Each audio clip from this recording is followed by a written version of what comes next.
Hello class, welcome back to Adiraj classes. मैं Gurmeet Chaudhary Adiraj classes में आप सभी का एक बार फिर से स्वागत करता हूं।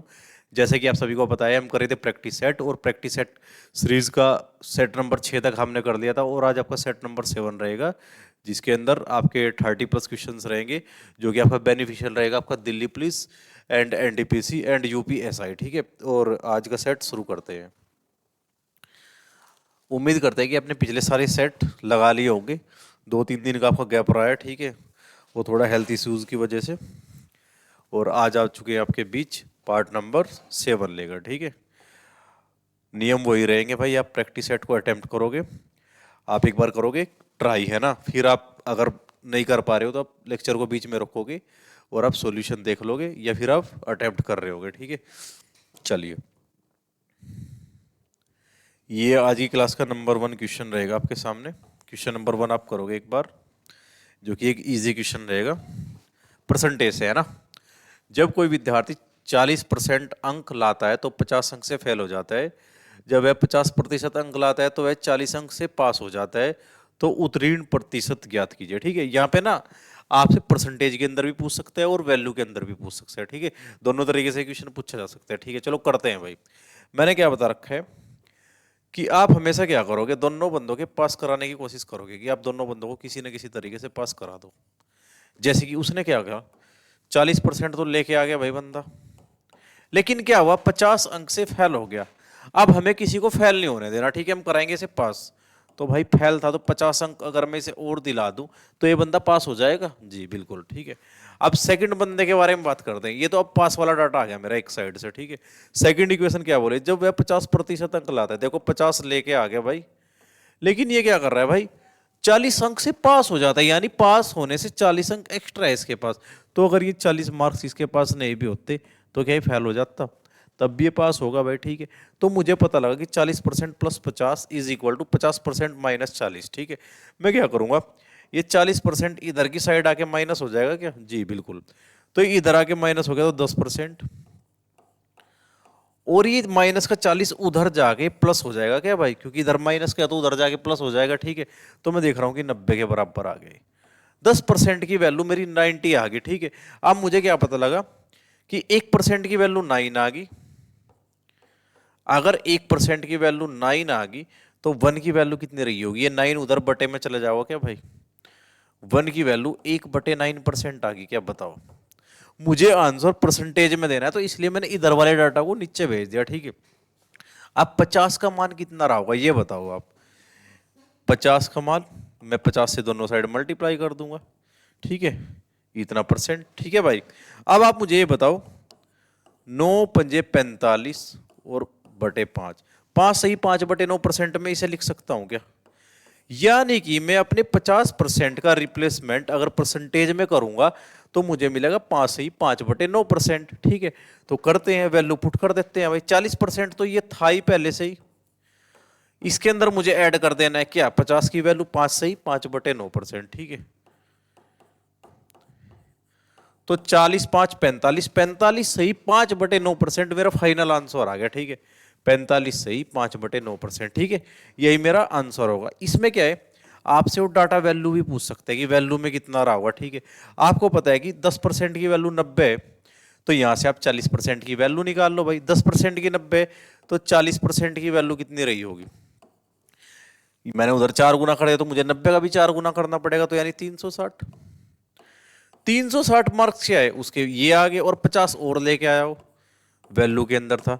तो यानी कि अगर डाटा मार्क्स के अंदर पूछा जाए तो आपका आंसर 410 होना था, लेकिन परसेंटेज के अंदर अगर पूछा जाए तो आप 40 प्लस 5 सही 5/9% को जोड़ दोगे, आपको मिला 45 सही 5/9%। ठीक है, चलिए नेक्स्ट क्वेश्चन की तरफ चलेंगे। मैंने दोनों पर्सपेक्टिव बता दिए कि ये भी इस तरीके से भी पूछा जा सकता है, इन फ्यूचर आपसे ये वाली चीज भी पूछी जा सकती है। ठीक है, चलिए नेक्स्ट क्वेश्चन इलेक्शन से रहेगा आपके सामने।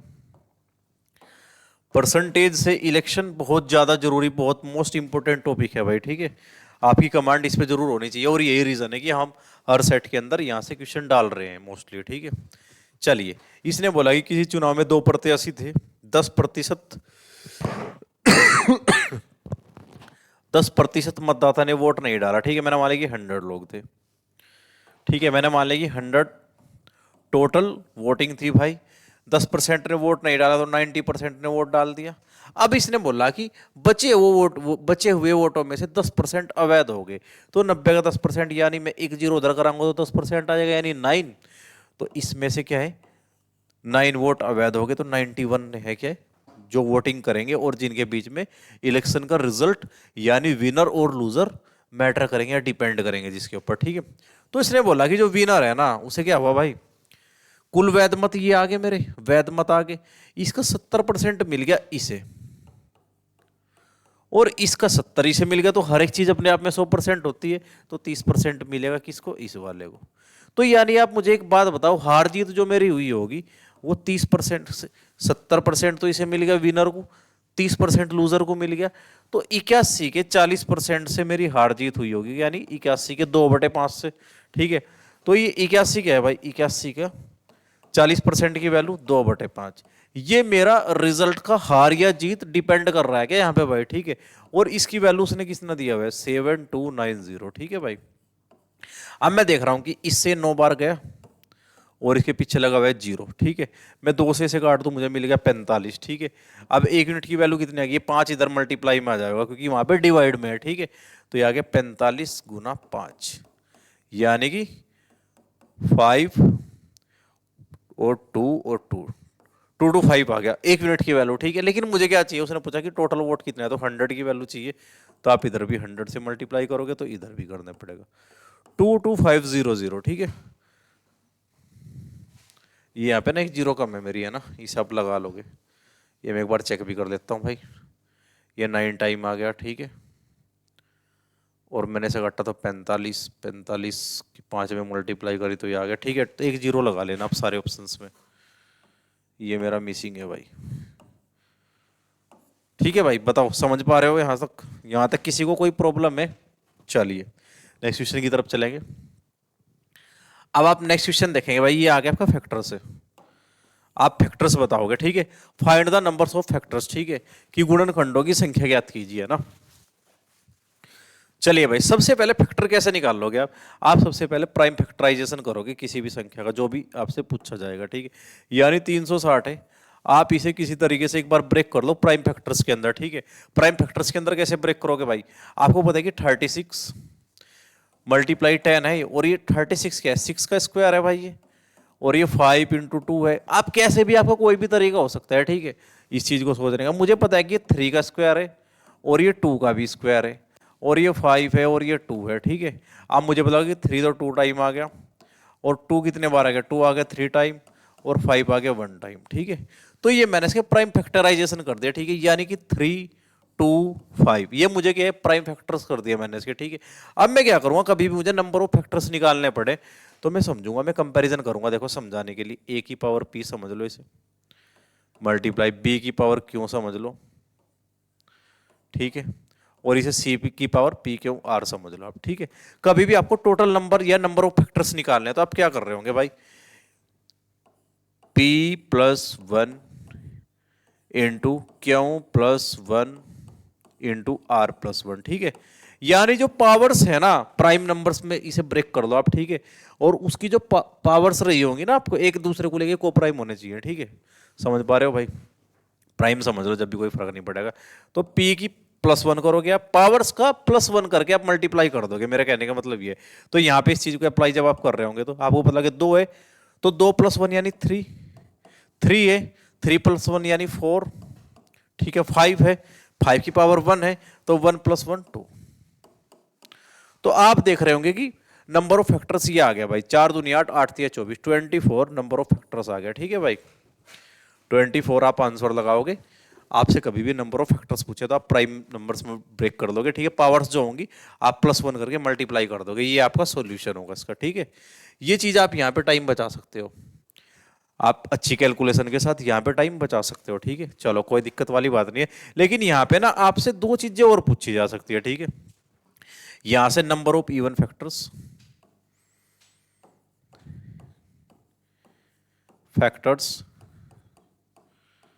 और नंबर ऑफ ऑड फैक्टर्स,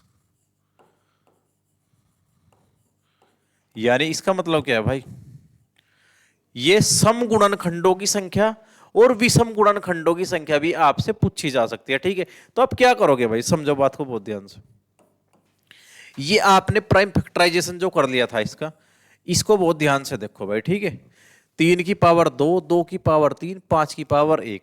मैं मुझे क्या बताना है, सम गुणनखंडों की संख्या। तो सम संख्या कहां से मिलेगी, मुझे 2 से मिल रही होगी ना भाई, और 2 की पावर 3 है, तो मैं इसे एज इट इज ले लूंगा, ठीक है। मैंने 3 को एज इट इज ले लिया, जो इसकी पावर थी ना, मैंने इसे, अगर सम गुणनखंडों की संख्या निकाली तो मैंने इसे एज इट इज ले लिया, ठीक है।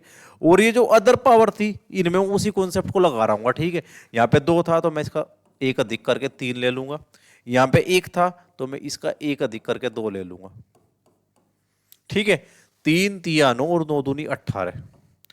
अगर मेरे से नंबर ऑफ फैक्टर्स इवन वाले पूछे जावे तो 18 मेरा आंसर हो जाएगा, ठीक है। अगर मुझे ओड नंबर निकालने हैं, नंबर ऑफ फैक्टर्स कौन से, ओड वाले, ठीक है, नंबर ऑफ ओड फैक्टर्स, तो मैं क्या कर रहा हूँ, मैं अब इस 2 वाले को ना, जहां से मुझे भाई इवन नंबर कहां से मिलता होगा, 2 से मिलता होगा, तो मैं इसे बिल्कुल इग्नोर कर दूंगा। तो यानी पावर 2, 3 की पावर 2 है तो मैं 1 अधिक करूंगा तो 3। अब 5 है, 5 की पावर 1 है तो 1 अधिक करूंगा तो 2, ठीक है। तो 3 दूनी 6, ये आ गया आपका नंबर ऑफ ओड फैक्टर 6। अब आप मेरी बात का यकीन नहीं कर रहे होंगे तो आप जोड़ के देख लो, 18 और 6 24 ही होता है, और 24 ही टोटल था ना भाई। तो आपसे ये चीजें यहाँ से नंबर ऑफ फैक्टर से क्वेश्चन पूछा जा सकता है। मैं कल करा रहा हूँ सम ऑफ फैक्टर्स, ठीक है। जो फैक्टर्स होंगे उनका सम कल निकाल रहे होंगे हम। इससे पहले आप एक बार मुझे ये वाला क्वेश्चन करके दिखाओ, ये मैंने प्रैक्टिस के लिए लिया हुआ है, ठीक है। और आदिराज क्लासेस के मॉक की बेस्ट क्वालिटी यही है कि आपसे जो चीज़ समझाई गई उसकी 1 या 2 दिन तक आप लगातार प्रैक्टिस कर रहे होंगे, ठीक है। चलिए भाई, ये क्वेश्चन है आपके सामने, आप इसे एक बार करके दिखाओ, ठीक है। मैं आपसे यहाँ पे 3 क्वेश्चन करूंगा, नंबर ऑफ फैक्टर्स, ठीक है, गुणनखंडों की संख्या, दूसरा क्वेश्चन है नंबर ऑफ इवन फैक्टर्स, ठीक है। मेरा क्वेश्चन है आपसे नंबर ऑफ,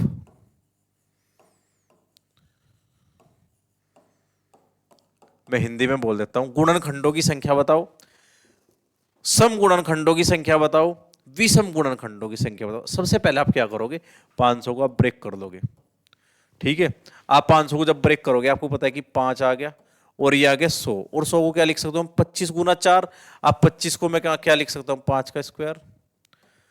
अब मैं 4 को क्या लिख सकता हूँ, 2 का स्क्वायर, ठीक है। तो मुझे रिजल्ट क्या मिला, 2 की पावर 2 मल्टीप्लाई 5 की पावर 3 आ गया मेरे, सॉरी,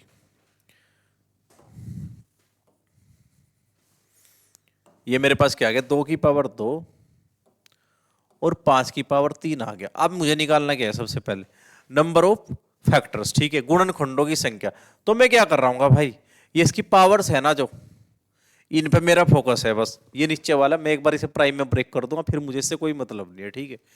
तो मैं क्या करूँगा, 2 और 3, मैंने इसे देखा 2 और 3, तो मैं क्या करूँगा, पावर में 1 जोड़ूंगा, तो 2 था तो 1 जोड़ूंगा तो 3 आ गया, और मल्टीप्लाई, ये 3 था तो 3 में 1 जोड़ूंगा तो 4 आ गया, और 4 तिया 12। नंबर ऑफ फैक्टर्स आ गए, गुणनखंडों की संख्या आ गई 12, ठीक है। वैसे मोस्ट प्रोबेबली आपसे यही चीज पूछ के वो छोड़ देगा, ठीक है। लेकिन उसने अगर आगे चीज जो बोला, उसने बोला कि नंबर ऑफ इवन फैक्टर्स, तो आप क्या कर रहे होंगे भाई, इवन फैक्टर्स बता रहे होंगे, तो इवन कहां से मिलता होगा, 2 से मिलता होगा। तो 2 की जो पावर होगी मैं उसे एज इट इज ले लूंगा, तो 2 है तो मैंने 2 को एज इट इज ले लिया, ठीक है। अब मैंने देखा कि यहाँ पे 5 वाले में क्या है, पावर 3 है, तो मैं इसमें चेंज कर रहा हूँ, और सब चीजों में चेंज आपको करना है, ठीक है। तो 3 और 1 4, तो ये आ गया 4 दूनी 8। या तो आप क्या है, नंबर ऑफ ओड फैक्टर्स बताना, आपको पता है 12 में से 8 गया, 4 आने वाला है, ठीक है। लेकिन मैं निकालना भी सिखाऊंगा, हो सकता है कि आपसे सीधा question number of odd factors यानी विषम गुणनखंडों की संख्या पूछ ली जाए, तो आप क्या करोगे, तो आप 2 को टोटली इग्नोर कर दोगे जब कभी even number, sorry, odd numbers की संख्या पूछी जाए। तो अब आपके पास बता 5 की पावर 3, तो 3 पावर 3 है तो 3 में 1 जोड़ोगे तो 4। बताइए भाई, ये 3 आंसर आप निकालना सीख गए, कल हम सीख रहे होंगे सम ऑफ फैक्टर्स, ठीक है, some of odd factors, some of even factors, ठीक है। तो यहां से मेरा आंसर आ ये, क्योंकि इसने नंबर ऑफ फैक्टर्स पूछा था टोटल। अब भाई ये क्वेश्चन देखो आप, प्रॉफिट एंड लॉस से आपके सामने,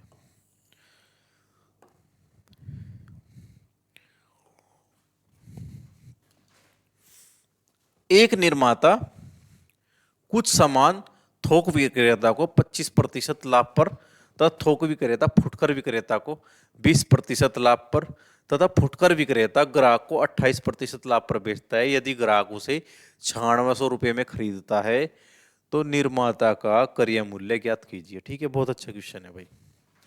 चलिए भाई समझते हैं, बहुत ध्यान से देखिए आप इस चीज को एक बार, है ना। सबसे पहले किसने किसको बेचा? एक निर्माता, है ना।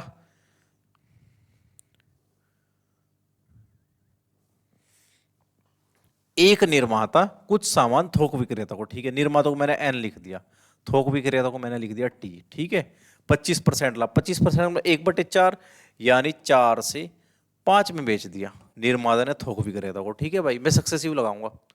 तो थोक विक्रेता ने फुटकर विक्रेता को, मैंने थोक विक्रेता को टी लिख दिया, फुटकर विक्रेता को मैंने एफ लिख दिया। कितने लाभ पे बेच दिया? 20%। 20% 1/5, ठीक है, 5 से 6 में बेच दिया मान लो। बताइए भाई, यहां तक किसी को प्रॉब्लम है? ठीक है, मैं क्या कर रहा हूं, सक्सेसिव लगा रहा हूं। ठीक है, अभी क्या हुआ, फुटकर विक्रेता यानी अपने ग्राहक को यानी कस्टमर को, ठीक है, 28% के लाभ पे। 28% की फ्रैक्शनल वैल्यू कितनी हो जाएगी? 28, यानी आपको अगर 4% की पता है, 4% 1/25 और ये उसका 7 गुना है। ठीक है, तो 7/25 लाभ पे है क्या?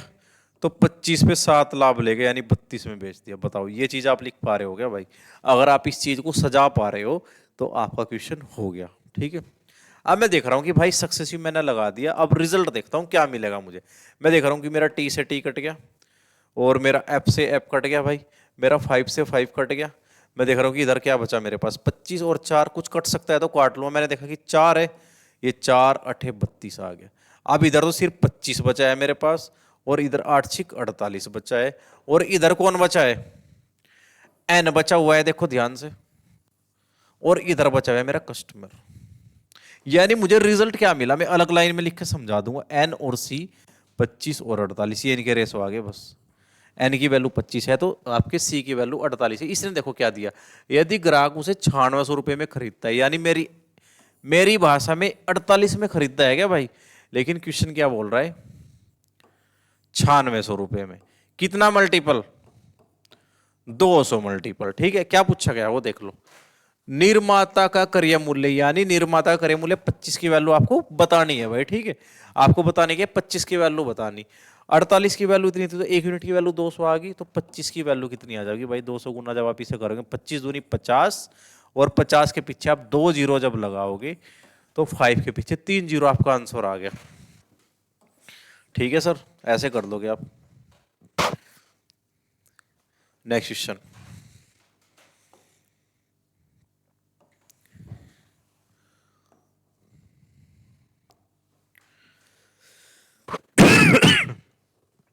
ये करो भाई। यदि 16 वस्तुओं का क्रय मूल्य 14 वस्तुओं के विक्रय मूल्य के बराबर है तो प्रतिशत लाभ ही आने। ठीक है, बहुत इजी है और बहुत फेमस क्वेश्चन समझ सकते हो प्रॉफिट एंड लॉस से। मैं इसे करता हूं जल्दी से, है ना। देखो, 16 वस्तुओं का सीपी 14 वस्तुओं के एसपी के बराबर बताया उसने, तो मैं यहां से सीपी और एसपी का रेशो निकाल दूंगा भाई। तो ये आ गया 7/8, यानी 7 की चीज को मैंने 8 में बेच दिया, तो मुझे प्रॉफिट कितने का हुआ? 1 का हुआ। किस पे हुआ? 7 पे हुआ। प्रॉफिट है तो 14 से ही 2/7%। इतने का मुझे क्या हुआ भाई? लाभ। 14 से ही 2/7% का। ठीक है भाई, अगला क्वेश्चन करेंगे। ये एक अच्छा क्वेश्चन है, इसे आप बहुत ध्यान से करोगे भाई। 12 वस्तुओं का क्रय मूल्य 9 वस्तुओं के विक्रय मूल्य के बराबर है, जबकि 10 वस्तुओं पर दी गई छूट 5 वस्तुओं पर कमाए गए लाभ के बराबर हो तो लाभ प्रतिशत तथा छूट प्रतिशत के बीच अंतर ज्ञात कीजिए। ठीक है, चलिए करते हैं भाई। एक बार ट्राई करोगे क्या आप इसे? चलो कर लो भाई। ठीक है, 12 वस्तुओं का क्रय मूल्य 9 वस्तुओं के विक्रय मूल्य के बराबर है, जबकि 10 वस्तुओं पर दी गई छूट 5 वस्तुओं पर कमाए गए लाभ के बराबर हो तो लाभ प्रतिशत तथा छूट प्रतिशत के बीच का अंतर आपको ज्ञात करना है। ठीक है, चलो करते हैं भाई। अब मैं क्या करूँ, मैं रेशो निकाल लूंगा भाई। जो जो चीजें मेरे पास डाटा दिया गया उसके अकॉर्डिंग मैं क्या चीजें निकाल सकता हूँ। ठीक है, इसने बोला 12 वस्तुओं का सीपी 9 वस्तुओं के एसपी के बराबर बताया है, तो मैं यहां से सीपी और एसपी का रेशो निकाल सकता हूं क्या भाई? क्या निकलेगा? 3/4।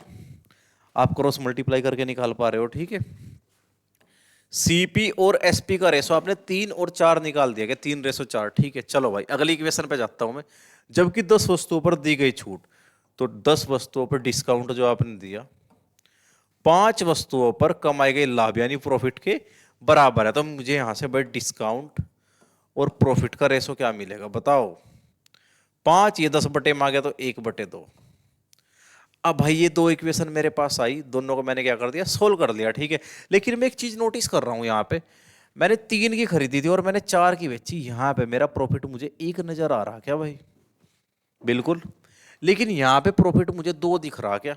और ऐसा कैसे हो सकता है कि एक इक्वेशन में एक इक्वेशन उस चीज को 1 बता रही, एक इक्वेशन उसी चीज को 2 बता रही, ठीक है। तो मैं इसे इक्वल करूंगा। जब मैं इसे इक्वल करूंगा तो मुझे 2 से मल्टीप्लाई करनी पड़ेगी इधर भी, तो मैं यहाँ भी करूंगा और मैं यहाँ भी करूंगा। तो यानी मेरा अपडेटेड यानी नया सीपी और एसपी क्या आ गया, जो कि सेटिस्फाई हो रहा है इक्वेशन के अकॉर्डिंग। 3 दूनी 6 और 4 दूनी 8, ये डाटा तैयार हो गया मेरा, ये डाटा और दिस डाटा, ये मेरे पास 2 डाटा है, ठीक है भाई। ये वाला बराबर नहीं है भाई, ये मैंने ऐसे ही लगा दिया फ्लो में, ठीक है। अब नया डाटा अपडेटेड ये है मेरे पास और ये डाटा है मेरे पास, ठीक है। अब मैं इनके अकॉर्डिंग देखूंगा चीजों को। उसने बोला कि लाभ प्रतिशत, भाई लाभ प्रतिशत क्या है आपको पता है, 3 की वस्तु 4 में बिक दिया, 6 की वस्तु 8 में बिके, यानी 2 का लाभ है 6 पे, 2 का लाभ है 6 पे, तो 1 पे 3 का लाभ होगा क्या? देखो 6 पे ये एक ही बात है, रेशो तो सेम ही है ना भाई। 3 पे की वस्तु आपने 4 की बेची तो आपको 1 का लाभ हुआ क्या?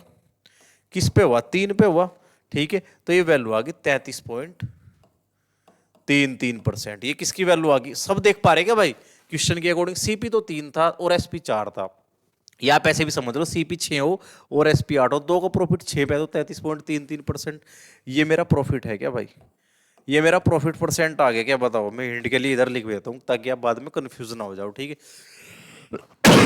अब भाई इसने क्या बोला, छूट प्रतिशत। छूट प्रतिशत देखो भाई, आप छूट देने के बाद एमपी रहा होगा स्टार्टिंग में, एमपी पर जब आप छूट दे देते हो तो वस्तु को आप क्या करते हो, बेचते हो क्या जी।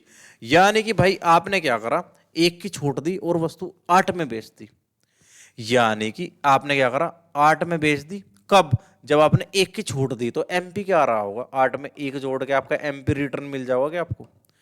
एमपी मेरा 9 निकाल दिया मैंने भाई, ठीक है। एमपी 9 क्योंकि मैंने छूट दिया भाई, कितने की छूट दिया, 1 का डिस्काउंट, और मैंने 8 की बेच रखी। तो मेरा अगर मैं एमपी पे वापस जाने को बोलूं तो आपका एमपी 9 रहा होगा, 9 पे आपने 1 की छूट देगी तो आपने 8 में बेची होगी वो चीज। तो मेरा एमपी 9 आ गया और 9 पे मैंने 1 की छूट दे रखी, ठीक है। तो 1 की छूट देना किस पे, 9 पे। 1/9 क्या है, 11.11%, ठीक है। 11.11%, ये मेरा क्या गया, डिस्काउंट परसेंट मैंने निकाल दिया। मैंने डिस्काउंट परसेंट निकाल दिया, ये मेरा प्रॉफिट परसेंट है ऊपर वाला और नीचे वाला मेरा डिस्काउंट परसेंट है, ठीक है। तो भाई उसने अंतर पूछ रखा क्वेश्चन के अंदर, तो 33.33 यानी 33 में से मैं 11 को घटाऊंगा 22 आ गया पॉइंट, 33 में से 11 गया तो 22.22% मेरा आंसर आ गया है क्या?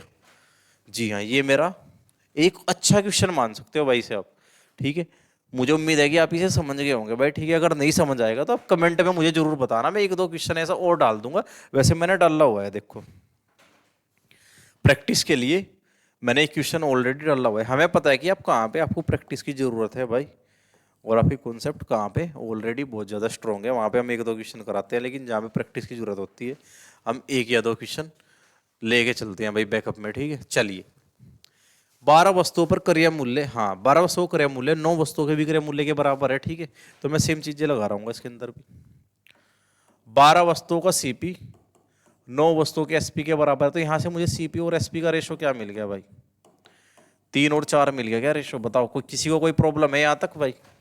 इसे आप इजिली एक लाइन के अंदर कर लोगे, ठीक है। फिर इसने आगे क्या बोला, जबकि 8 वस्तुओं पर दी गई छूट, ठीक है, यानी 8 वस्तुओं पर दिया गया डिस्काउंट, ठीक है, 6 वस्तुओं पर कमाए गए लाभ के बराबर, तो डिस्काउंट अपॉन प्रॉफिट का रेशो मुझे कितना दिखेगा, 3-4। अब आप सेम चीज यहां पे फिर से चेक करोगे, मेरे अकॉर्डिंग प्रॉफिट मुझे 3 की चीज मैंने 4 में बेच रखी भाई, तो 1 है क्या? लेकिन क्वेश्चन बोल रहा है कि प्रॉफिट तो 4 है। एक ही चीज यहां पे 1 दिख रही है आपको, वही चीज यहां पे आपको 4 दिख रही है, तो आप इक्वल करोगे, ठीक है। इक्वल करने के लिए आपको इसको 1 को 4 बनाना पड़ेगा क्या? तो आप यहां भी 4 से गुना करोगे, यहां भी करोगे, तो यानी 12 की चीज 16 में बेच रहे थे आप, ठीक है। CP और SP में इधर लिख देता हूँ ताकि आप कंफ्यूज ना हो, ठीक है। 12 की चीज आप 4 चौक 16 में बेच रहे हो भाई, ठीक है। उसने क्या पूछा, लाभ के बराबर, तब बट्टा का प्रतिशत पूछ रखा उसने भाई, ओनली बट्टा का प्रतिशत पूछ रखा, ज्यादा बड़ी चीज नहीं है, ठीक है। तो आप देखो भाई, डिस्काउंट कितना है 3 है और SP कितना है 16 है, ठीक है। आप क्या करते हो, MP पे आप डिस्काउंट जब देते हो तो आपको तभी तो SP मिलता है भाई, ठीक है। आपका MP कितना है पता नहीं है भाई, डिस्काउंट कितने का दिया 3 का दिया, और आपका SP आया 16, तो ये 3 इधर है तो इधर माइनस वाले डाटा इधर आके प्लस हो जाएगा क्या भाई, 16 और 3 19 आ गया क्या बताओ। मेरा MP 19 है क्या भाई, डिस्काउंट किस पे दिया जाता है, MP पे दिया जाता है, ठीक है। मेरा MP 19 है और कितना डिस्काउंट दे रखा मैंने 3 का, ठीक है भाई। और परसेंटेज में चेंज करने के लिए आप इसमें कर दोगे 100 से मल्टीप्लाई, यानी 3 का डिस्काउंट था किस पे, 16 17 18 19, यानी 300 को मुझे 19 से भाग दे देना और मेरा आंसर मुझे मिल जाएगा। 19 ही का मैंने 19 दे दिया भाई, ये आ गया 11, मैंने जीरो उतार लिया, ठीक है। 19 पंजे 95 करूंगा मैं, है ना भाई। यहाँ तक किसी को प्रॉब्लम है क्या, ठीक है। 19 पंजे 95, 19 छिक्की में चला पाऊंगा क्या, नहीं चला पाएगा, तो मैं 5 बार ही चला पाऊंगा। 19 पंजे मैंने 95 चलाया भाई, 5 और 10 ये 15 आ गया। अब मैं नोटिस कर रहा हूँ कि ये बिल्कुल 6-7 के आसपास लगभग में ये होने ही वाला है, जस्ट थोड़ा कम है, तो 15.79 वाला मेरा आंसर हो जाएगा, ठीक है। इतने से हिंट मिल गया, मुझे आगे करने की जरूरत भी नहीं है, ठीक है भाई। तो आप इस तरीके से अपने क्वेश्चन को कर लेंगे। चलिए भाई नेक्स्ट क्वेश्चन की तरफ चलेंगे। ये आपका साधारण ब्याज से एक बहुत फर्स्ट क्लास क्वेश्चन है, आप इसे एक बार करने की कोशिश करेंगे भाई।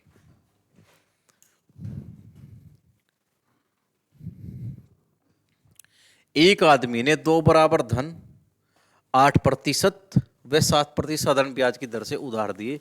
पहले वाला धन दूसरे से 6 महीने पहले चुका दिया गया और उसे प्रत्येक स्थिति में या प्रत्येक से 2560 रुपये प्राप्त हुए। धन ज्ञात कीजिए, धन ज्ञात कीजिए भाई, ठीक है। चलिए करते हैं भैया ना। देखो मैंने माना कि मेरा प्रिंसिपल दोनों बार सेम है ना, तो मैंने P मान लिया, समझो भाई, है ना। बहुत कॉम्प्लिकेटेड ना करते हुए इजी वे में चलेंगे, ठीक है।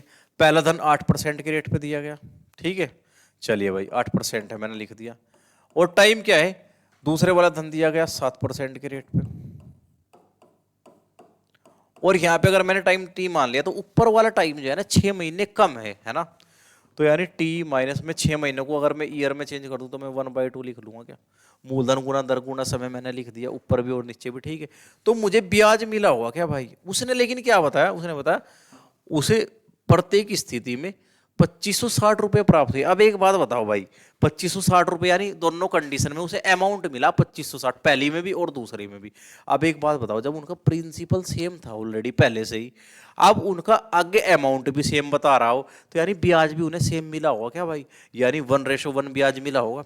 तो यानी कि मैंने माना कि ब्याज 1:1 मिला, क्योंकि प्रिंसिपल ऑलरेडी सेम था और आगे आपने अमाउंट भी सेम मिला दोनों कंडीशन में, तो यानी आपको ब्याज भी सेम मिल रहा होगा क्या भाई।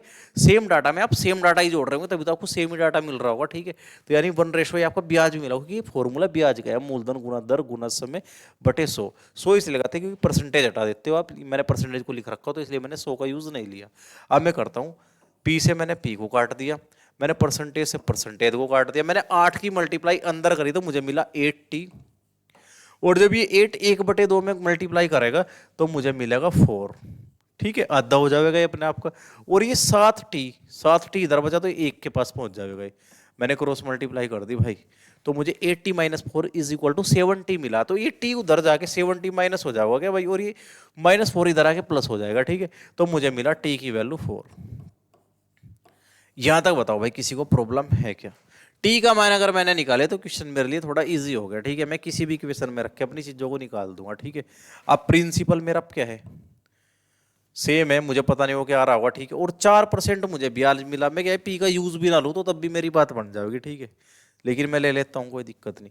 अब 7 चौक 28%, यानी कि 28% ब्याज मिल रहा है मुझे भाई प्रिंसिपल पे, ठीक है।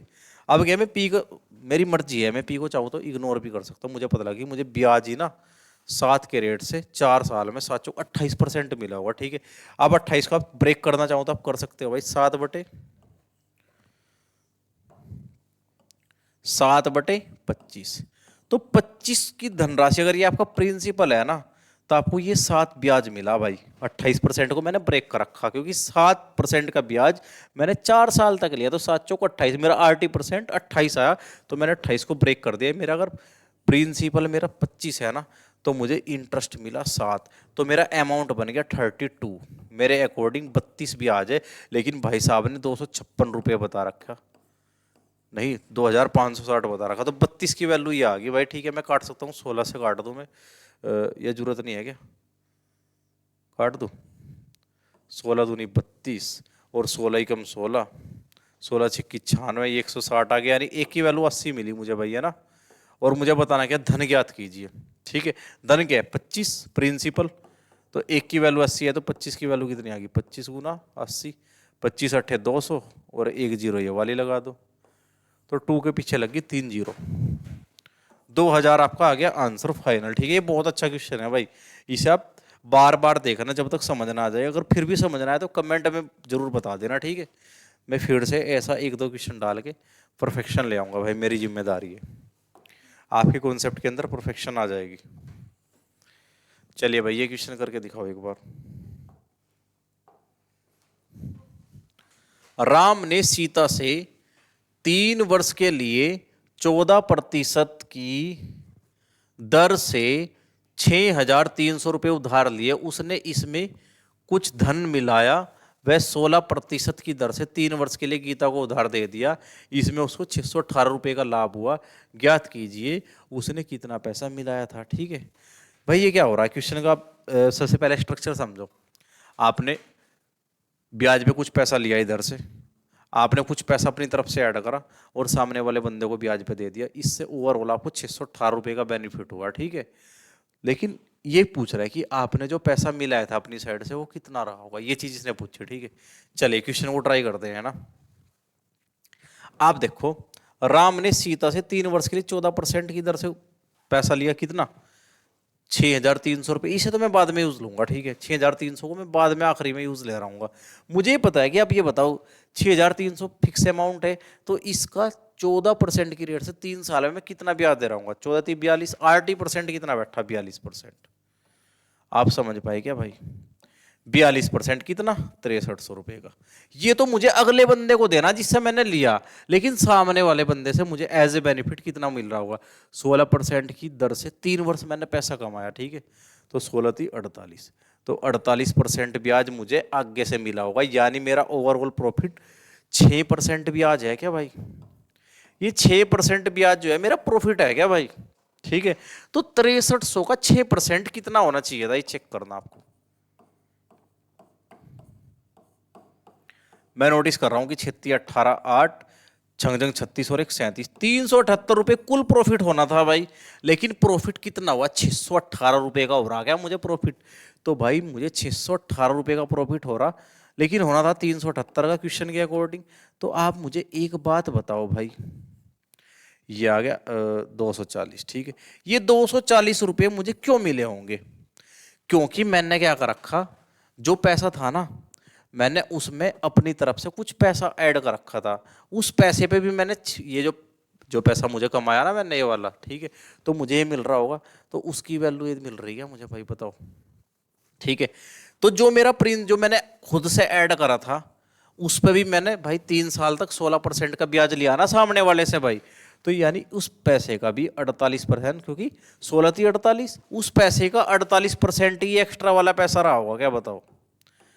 जो वो एक्स्ट्रा वाला पैसा था उसकी वजह से ये एक्स्ट्रा वाला पैसा मुझे मिला होगा क्या भाई, 240 रुपये, क्योंकि 16% की रेट से मैंने 3 साल तक जो मैंने अपनी पॉकेट से डाला था पैसा वो भी मैंने दे रखा था क्या, तो उसकी वजह से उस पैसे का 48% बैठा था, 16×3 = 48। ठीक है, उसकी वैल्यू 240 है क्या। ठीक है, तो मैं पी को ऐसे ही चाहे मैं ना भी लिखूं तब भी फर्क नहीं पड़ता, 48% की वैल्यू ये, तो यहाँ से 1% की वैल्यू आप निकाल लो, 5 आ गया। ठीक है, और जब मैं 100 से मल्टीप्लाई करूँगा दोनों साइड, तो ये 2 जीरो इधर भी लग जाएगी, 500। बताइए सर, ये बहुत टॉप क्वालिटी का क्वेश्चन है भाई, अच्छा क्वेश्चन है अगर आप समझ पा रहे हो तो। सॉरी भाई।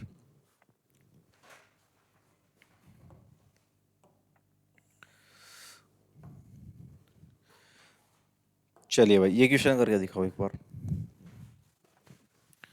कोई धन साधारण ब्याज पर 6 वर्ष में दुगुना हो जाते कितने समय में या 10 गुना हो जाएगा। ठीक है, एक बात समझो ध्यान से, मेरा क्वेश्चन किस चीज पे डिपेंड है, कोई धन है वो, यानी उसी धन की बात कर रहा है, उस निश्चित धन की। ठीक है, तो प्रिंसिपल सबसे पहले तो आप मुझे बताओ, ये ना बता के आप मुझे ये बताओ एक बार, आपका इंटरेस्ट क्या होता है।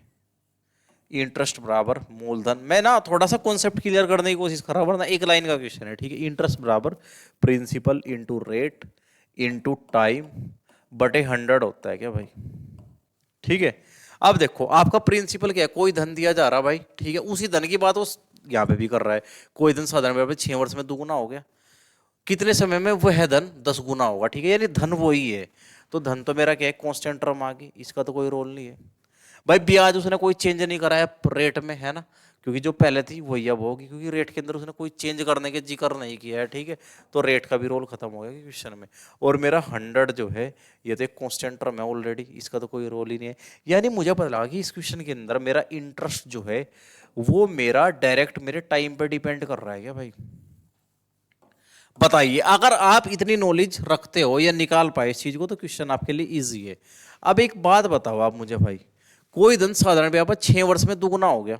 ठीक है, 6 वर्ष में दुगुना हो गया, कोई धन दुगुना हो गया भाई, तो यानी ब्याज कितना मिला, यानी एक था धन और वो दो हो गया, यानी एक से दो होने में क्या सफर रहा होगा, एक तो धन खुद है और एक ब्याज मिला होगा तभी तो दो हुआ होगा।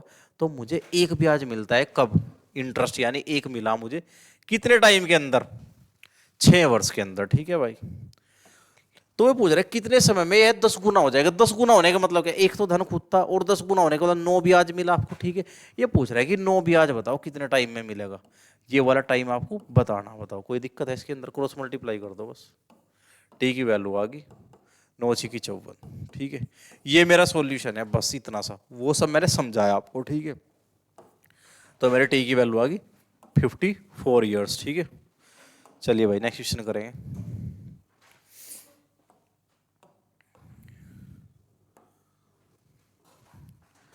करिए भाई एक बार ट्राई। मूलधन पूछा गया आपसे, रेट आपसे 15% दिया गया, टाइम दिया 1 वर्ष 6 महीने का, और आपको चक्रवर्ती ब्याज मिलता है 9.45 रुपये। तो आपको बताना है प्रिंसिपल। अच्छा क्वेश्चन है, ठीक ठाक मतलब है ना। करिए भाई से।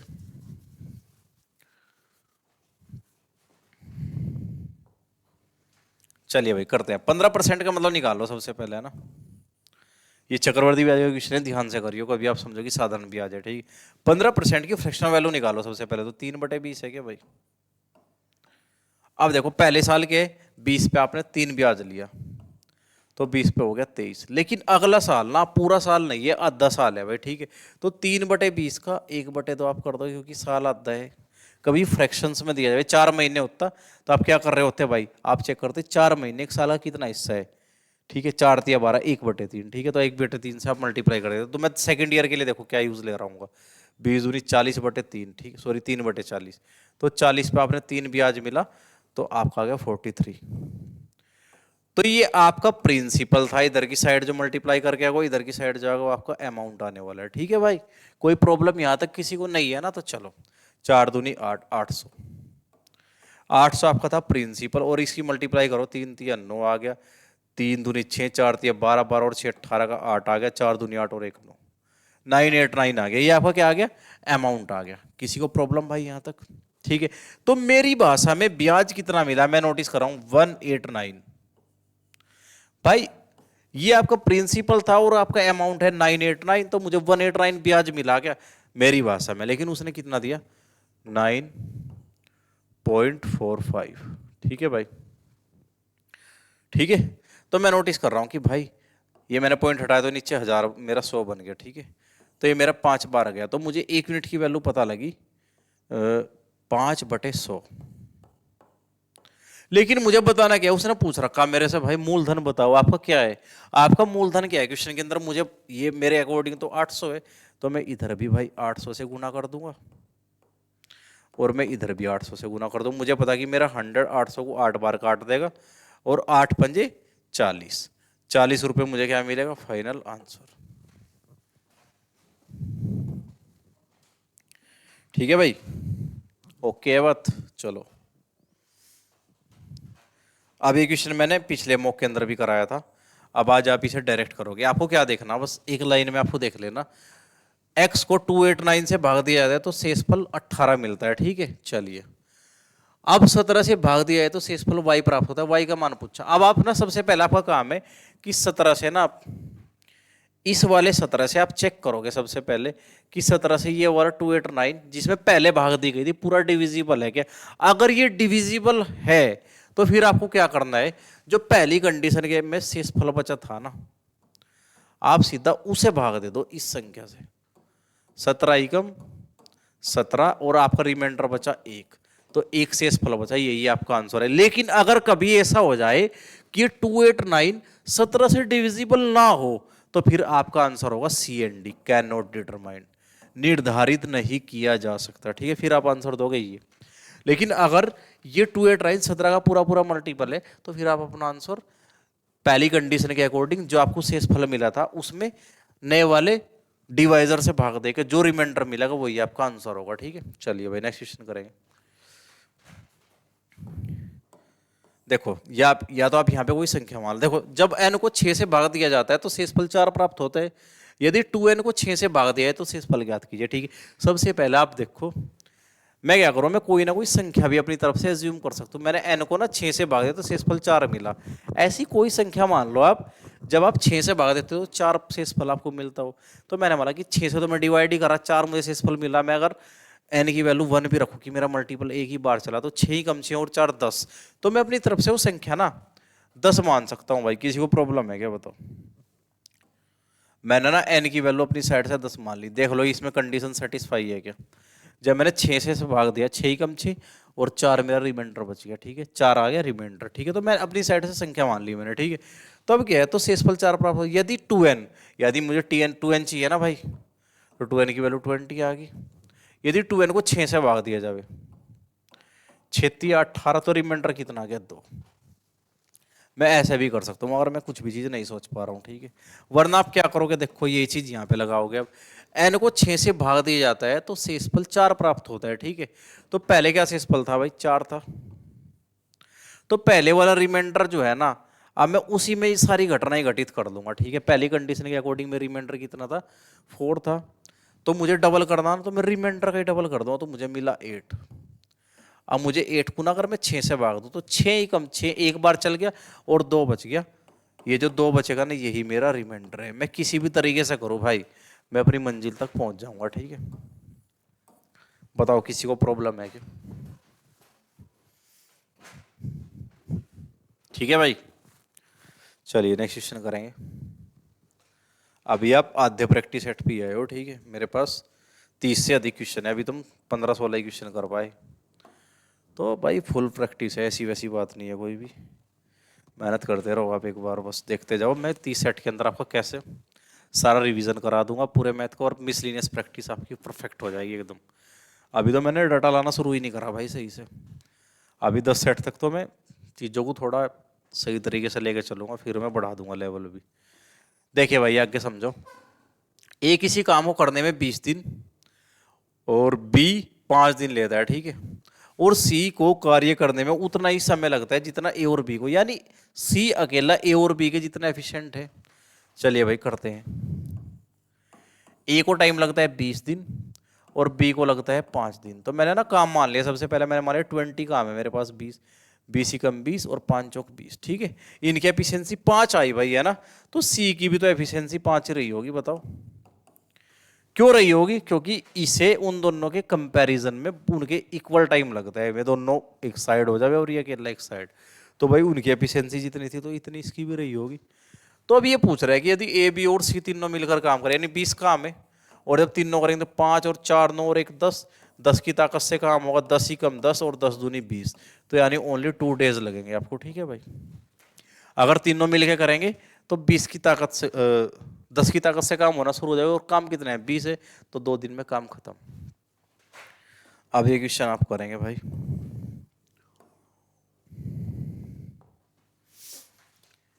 ये देखिए भाई, ए तथा बी किसी काम को 10 और 12 दिन में कर सकते हैं, ठीक है। चलिए ए और बी 10 और 12 दिन में कर सकते हैं। मैंने मान लिया कि मेरा काम है 60, तो 10 6 60 और 12 5 60 में आगे क्वेश्चन अब पढ़ूंगा, ठीक है। पूरा करते हैं, दोनों उसी काम को एक साथ शुरू कर दिया तथा 3 दिन बाद ए ने काम छोड़ दिया, ठीक है।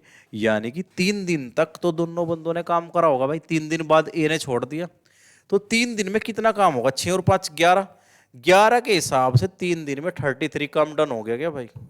दिन कितने हो गए 3, अब तक मैं 3 दिन का यूज ले चुका हूं भाई, ठीक है। और मैंने काम निपटा दिया 33, 60 में से 33 का तो 27 काम अभी भी बचा हुआ है क्या, ठीक है। अब क्या हुआ, ए काम छोड़कर चला गया, अब मेरे पास है ओनली काम करने वाला बी, ठीक है, क्योंकि ए चला गया। अब बी की एफिशिएंसी कितनी है 5।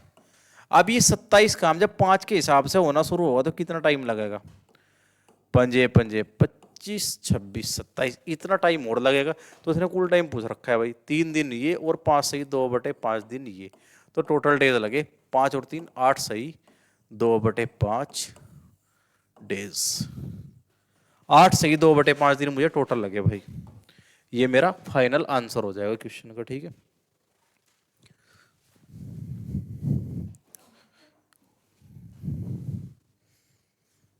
चलिए भाई नेक्स्ट क्वेश्चन देखेंगे एक बार।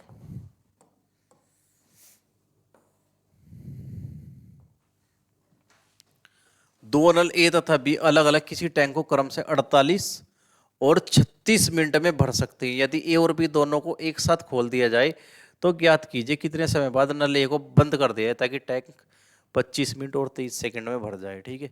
मैंने ऐसा क्वेश्चन भाई एक दिन 2 करा दिए, 2-3 दिन मैंने लगातार करा दिया, ठीक है। चलिए इसे करते हैं। दो नल है ए और बी अलग अलग किसी टैंक को क्रम से 48 और 36 मिनट में भर सकते हैं, ठीक है। 48 और 36 36 दिन में भर सकते हैं। तो मैंने टैंक की कैपेसिटी कितनी मालूम है, इनका एलसीएम यानी 144 144, तो ये 3 टाइम गया और ये गया 4 टाइम, ठीक है। मैंने एफिशिएंसी निकाल दी, ठीक है। मैंने कैपेसिटी मानी थी 144, टैंक जो मेरा है 144 कैपेसिटी का है, तो उनकी एफिशिएंसी 3 और 4 आ गई, ठीक है। चलिए आगे करते हैं भाई।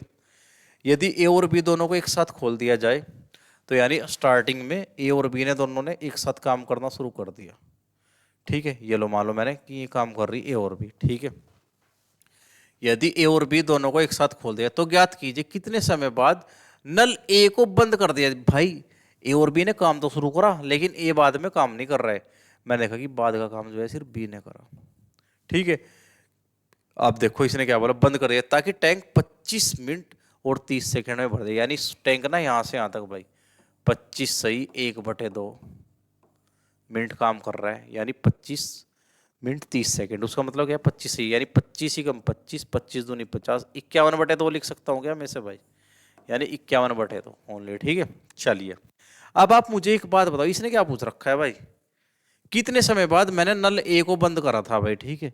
चलो यानी ये वाला टाइम पूछ रखा आपसे, ये वाला कैसे निकाल लेंगे आप मुझे बताओ कि आपका बी यहां पे भी वर्किंग है और यहां पे भी वर्किंग है, ठीक है। बी ने तो शुरू से आखिर तक काम किया ना भाई, तो यानी कि बी ने शुरू से आखिर तक काम किया, यानी 51/2 टाइम जो था मेरा टोटल, मेरा बी एक्टिव रहा और बी की एफिशिएंसी कितनी है 4, यानी 2 दूनी 4 और 51 दूनी आ गया मेरा 102, ठीक है ना भाई। हाँ जी, तो मेरा टोटल काम था भाई 144, इसमें से मुझे पता लगा कि मेरा 102 काम तो किसने कर रखा, जो शुरू से आखिर तक एक्टिव था, कौन था बी, तो मेरे पास काम बचा 42। ये जो मेरा 42 काम है ये मेरा ए ने करा होगा क्योंकि मैंने बी का तो शुरू से आखिर तक का काम अलग निकाल दिया 102, ठीक है। अब ये जो मेरा 42 काम है ये किसने कर रखा होगा भाई, ए ने कर रखा होगा, और ए की एफिशिएंसी कितनी है 3, ठीक है। बताओ किसी को प्रॉब्लम है, यहां तक प्रॉब्लम है भाई। 3 ही कम 3 और 3 चौक 12, 14 मिनट, 14 मिनट रहा होगा भाई ए एक्टिव। तो इस तरीके से आप क्वेश्चन को खत्म करते हैं।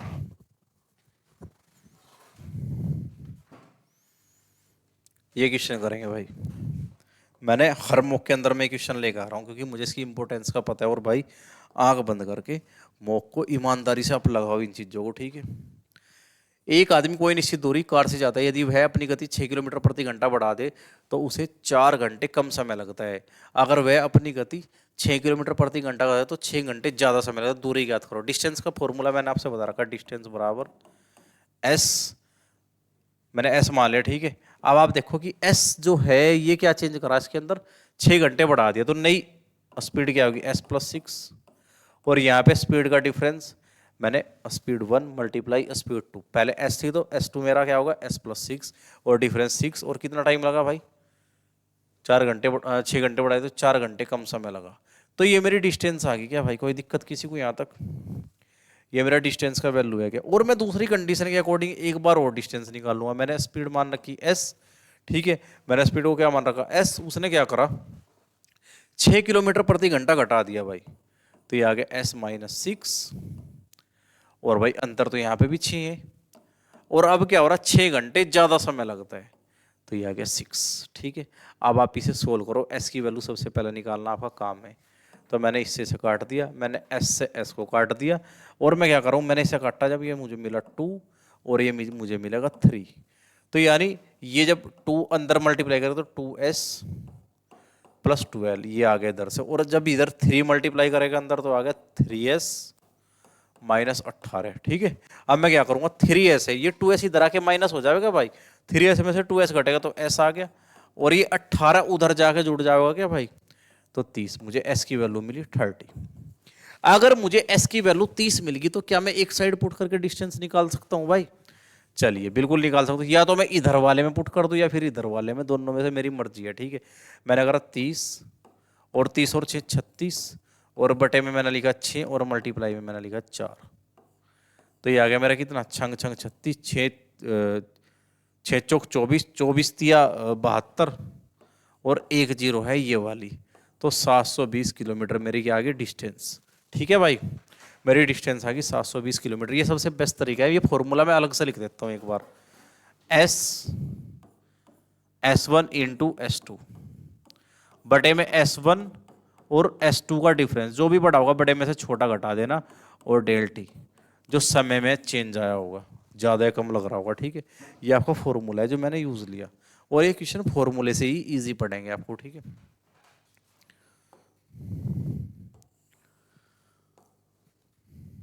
चलिए भाई नेक्स्ट क्वेश्चन क्या बोला, 600 किलोमीटर की दूरी खराब मौसम के कारण, ये सेम क्वेश्चन है, ठीक है भाई। इस बार डिस्टेंस गिवन है आपसे 600, ठीक है, मैंने स्पीड मान ली S, इसने क्या बोला खराब मौसम के कारण जहाज की औसत गति 200 किलोमीटर घटा दी गई। मौसम खराब था तो स्पीड में क्या चेंज करा 200 घटा दी, तो एक स्पीड मैंने S मान ली, तो जो 200 कम करी तो S - 200 होगी भाई, ठीक है। चलिए डिफरेंस बटे में लोगे आप 200 आ गया। अब टाइम के अंदर क्या चेंज है, 30 मिनट बढ़ गया टाइम, ठीक है, 30 मिनट मतलब 1/2, यानी 200 दूनी 400 हो गया, तो उधर का चेंज क्या आ गया, मैं 400 को उधर भेज दूंगा तो 600 मल्टीप्लाई में आ गया 400, और ये आ गया S और S - 200। जब आप इसे ब्रेक कर रहे होंगे तो आप नोटिस कर रहे होंगे कि भाई पहले वाला 200 है और दूसरे वाला 200 कम है 400, तो इधर भी तो वही है S है और इधर क्या है 200 कम है, तो बात बन गई मेरी S की वैल्यू मेरे पास 600 आ गई। वास्तविक गति यानी गति भी मेरी क्या है, S की वैल्यू कितनी है 600, और S - 200 की वैल्यू क्या चल रही है 400, तो S की वैल्यू आ गई 600, यही मेरा आंसर है क्वेश्चन का। चलिए नेक्स्ट क्वेश्चन की तरफ चलेंगे भाई। अब ये क्वेश्चन करके दिखाओ, ये भाई देखो मैंने बोट एंड स्टीम को कंप्लीट करवा दिया इसी लेक्चर के अंदर, मैंने 5 से 6 क्वेश्चन लिए और मैंने बोट एंड स्टीम का सारा बेसिक कवर ले लिया इसके अंदर। अब अगले चैप्टर से अगले प्रैक्टिस सेट से हम इसके एडवांस लेवल के क्वेश्चन देख रहे होंगे। मैंने 4 से 5 क्वेश्चन आज ले लिए जो बेसिक समझाएंगे। देखो सबसे पहले क्या है भाई, आपके पास एक नाव है और एक धारा है, मतलब पानी में समुद्र में आप गए तो आप देख रहे होंगे कि पानी क्या है किसी एक डायरेक्शन के अंदर ऐसे चल रहा होगा ना भाई। देखो बहुत ध्यान से समझ लियो भाई, मान लो ये क्या है मेरी धारा चल रही है भाई पानी की इस साइड में ऐसे, ठीक है। चलिए मैंने इसकी स्पीड मान ली y किलोमीटर प्रति घंटा, ठीक है। अब आपने नोटिस करा होगा मेरे पास एक नाव है, ये मेरे पास एक नाव है, इसकी स्पीड मैंने मान ली x किलोमीटर प्रति घंटा। आपने हमेशा एक चीज नोटिस करी होगी, अगर आप पानी के बहाव की दिशा में जाते हो, यानी जिधर पानी जा रहा ना बहता हुआ, आप उधर की साइड ही आप जा रहे हो पानी की साइड में, तो आप क्या नोटिस करोगे भाई, मतलब कि आपको पानी इधर जा रहा बहता हुआ, तो आप क्या है पानी के साथ साथ फ्लो में जा रहे हो, तो आपकी स्पीड जितनी है मतलब x किलोमीटर प्रति घंटा से तो आप नाव चला रहे भाई, ठीक है। और पानी की दिशा में आप जा रहे तो आपकी स्पीड यानी पानी और आपकी दोनों की स्पीड जुड़ जाती है क्या, आपका बहाव तेज हो जाता है क्या जब आप बहाव की दिशा में जाते हो। और आप भी वर्किंग हो, आप भी अपनी नाव को चला रहे हैं ना भाई, तो आपकी स्पीड और आपकी नाव की स्पीड दोनों जुड़ जाएगी क्या। तो ये क्या है, सबसे पहले मैं लिख देता हूं ये वाली चीज, नाव की चाल। बहुत ध्यान से देखियो भाई, क्वेश्चन बहुत इजी है लेकिन बेसिक समझाना भाई मुझे इसके अंदर, ठीक है। नाव की चाल मैंने मान ली x किलोमीटर प्रति घंटा। क्वेश्चन तो मैटर ही नहीं कर रहा भाई, क्वेश्चन तो इजी है। मैंने धारा की चाल माननी कितनी, क्योंकि भाई मैंने चैलेंज लिया हुआ है कि मैं 30 सेट के अंदर आपको मैथ सिखाऊंगा भी और प्रैक्टिस भी करवाऊंगा, ठीक है। धारा की चाल कितनी मान ली मैंने, y किलोमीटर प्रति घंटा। अब देखो, अगर आप धारा की दिशा में कभी बहोगे, अब देखो मैं इधर लिख देता हूं इन चीजों को एक्स्ट्रा को, धारा की दिशा में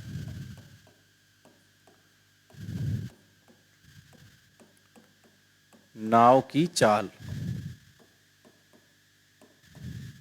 भाई इधर ही धारा जा रही और इधर ही आप जा रहे, तो आपकी दोनों की स्पीड जुड़ जाएगी क्या, तो यानी x + y किलोमीटर प्रति घंटा। मेरी बात आप समझ पा रहे हो क्या भाई। अगर मैं विपरीत दिशा में बात करूं, धारा की विपरीत दिशा में नाव की चाल, ठीक है भाई।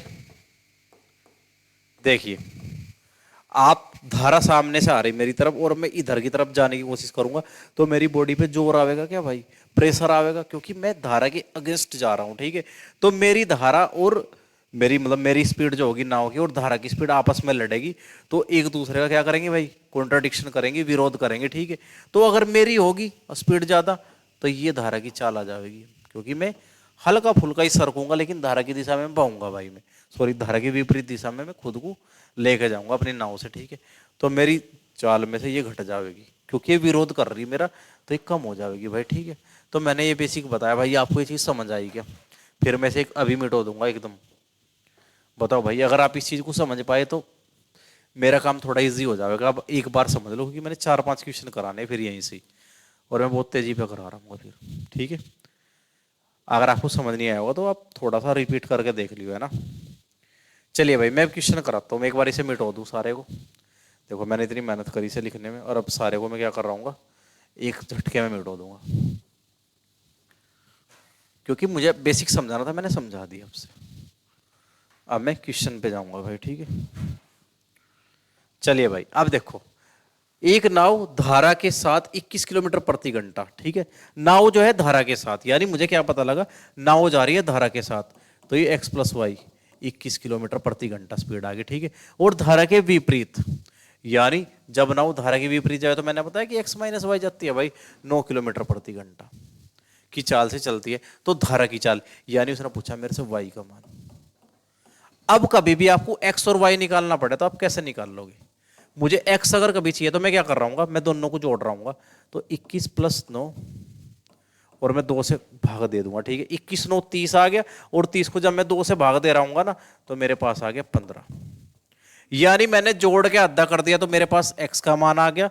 और कभी भी मैं घटा के आधा कर दूं, देखो 21 - 9/2, 21 में से 9 गए 12, और 12 को जब मैं 2 से भाग दूंगा तो मुझे पता लगा 6, ये मेरे पास y का मान आ गया, ठीक है। ये मेरे पास x का मान है, जोड़ के आधा कर दो भाई, दो इक्वेशन x + y और x - y कभी भी पता हो तो जोड़ के आधा कर दोगे तो x का मान आ गया, और कभी भी घटा के आधा कर दोगे तो आपके पास y का मान आ गया। मैंने दोनों वैल्यू बता दिया आपसे, ठीक है। कभी भी पूछी जाए धारा की चाल और नाव की चाल, और आपको ये वाली डाटा पता हो, तो आप हमेशा इस तरीके से एक लाइन में आंसर दे सकते हो, ठीक है। चलिए भाई, नेक्स्ट क्वेश्चन करेंगे।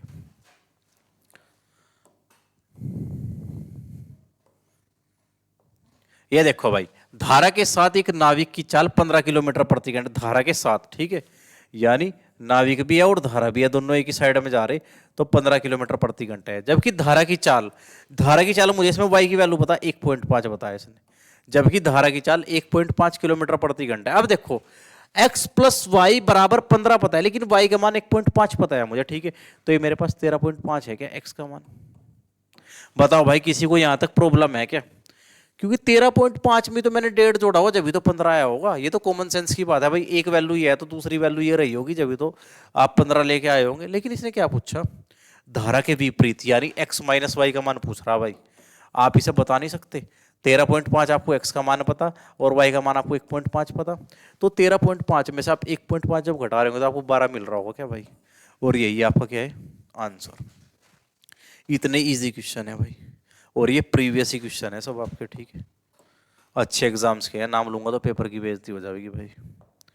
चलिए भाई, एक तैराक धारा के साथ 36 किलोमीटर की दूरी, देखो ध्यान से देखिए, धारा के साथ यानी धारा के साथ जाओगे तो x प्लस वाई जाओगा, दोनों जा रहे हैं भाई भये हुए, ठीक है। 36 किलोमीटर प्रति घंटा की दूरी, 36 किलोमीटर की दूरी है, इसे थोड़ा सही कर दो। 36 किलोमीटर प्रति घंटा ना होगा, 36 किलोमीटर होगा, क्योंकि दूरी भी दे रखा उसने। 36 किलोमीटर की दूरी गए आप 6 घंटे में गए, तो आपके पास डिस्टेंस बटे कभी भी मैं टाइम कर दूंगा तो ये स्पीड आ जाओगे 6, x प्लस वाई का मान आपके पास 6 आ गया, ठीक है।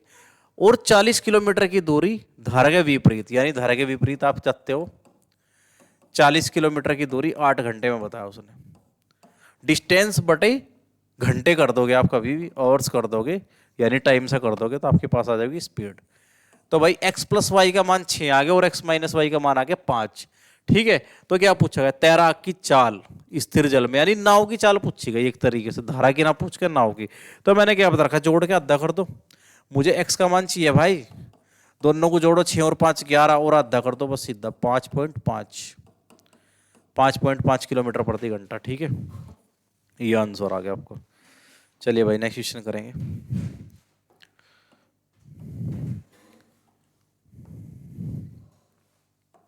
ये देखिए भाई, एक तैराक धारा के साथ 21 किलोमीटर प्रति घंटा की दूरी, धारा के साथ यानी x प्लस वाई का मान है, 21 किलोमीटर की दूरी 3 घंटे में, तो 7 की स्पीड आ गई भाई। डिस्टेंस को आप टाइम से भाग दे तो स्पीड आ गई, ठीक है। और धारा के विपरीत, यानी धारा के विपरीत क्या बताया, 15 किलोमीटर की दूरी समान समय, यानी समान समय 3 ही घंटे है ना, 15 की डिस्टेंस आप 3 घंटे में करोगे, 5 की स्पीड आ गई क्या आपकी भाई। 15 को जब आप 3 से दोबारा फिर से भाग दे 5 की वैल्यू आ गई आपके पास, ठीक है। तो धारा की गति पूछी, इस बार वाई का मान पूछा आपसे, आप क्या करोगे भाई, इसमें से घटाओ 2 और 2 से भाग दे दो, तो 1 आ गया आपके पास, ठीक है भाई। ऐसा आप क्वेश्चन निपटाओगे। और अगले क्वेश्चन पे चलते हैं भाई, ठीक है। अब एवरेज से क्वेश्चन है आपके सामने, अब थोड़ा रिलैक्स हो गए, फोकस हो गया, आप क्वेश्चन करोगे। करिए भाई। 7 आंकड़ों का औसत 34 दिया हुआ है आपसे, ठीक है। पहले 3 आंकड़ों का औसत 28 है, वे अगले 2 आंकड़ों का औसत 47 है, तो अंतिम 2 आंकड़ों का औसत ज्ञात कीजिए, ठीक है भाई। चलिए भाई करते हैं ना। 7 आंकड़ों का औसत 34, पहले 2 आंकड़ों का 3 है ना, हाँ पहले 3 आंकड़ों का औसत 28, वे अगले 2 आंकड़ों का औसत कितना दिया है 47, ठीक है। अंतिम 2 आंकड़े यानी 2 आंकड़े मिसिंग है वे पूछे गए आपसे, ठीक है। तो मैंने आपसे बोला कि भाई 7 का एवरेज आप